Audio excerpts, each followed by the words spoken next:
చాంద్ర రోగి అయి మిక్కిలి బాధపడుచున్నాడు. ఎలాగనగా అగ్నిలోను నీళ్లలోను తరచుగా నడుచుచున్నాడు. ఇక్కడ వారికి ఒకటే ఎయిము ఏంటి అంటే, ఈ దావీదు కుమారుడైనటువంటి యేసుక్రీస్తు రోగాలను తగ్గిస్తాడని, వ్యాధుల్ని స్వస్థపరుస్తాడని, దయ్యాలను వెళ్ళగొడతాడని, మాంత్రిక విద్యలన్నిటిని కూడా తీసివేస్తాడని ఆనాటి ప్రజానికం బలంగా నమ్మారు. మనం కూడా అంతే బలంగా నమ్మాలి.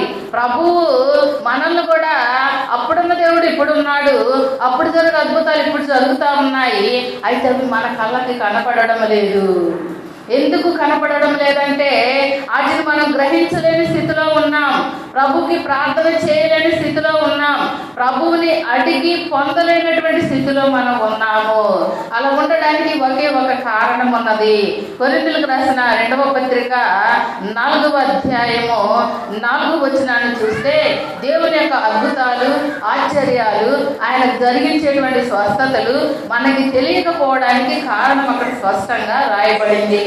కొరింథీయులకు రాసిన 2వ పత్రిక 4వ అధ్యాయము 4వ వచనాన్ని చూస్తే చదవండి అమ్మా. దేవుని స్వరూపి అయి ఉన్న క్రీస్తు మహిమను కనపరచు సువార్త ప్రకాశము వారికి ప్రకాశించకుండా నిమిత్తము ఈ యుగ సంబంధమైన దేవత అవిశ్వాసులైన వారి మనోనేత్రములకు గ్రుడ్డితనము కలుగజేసెను. ఈ పని ఎవరిదంట?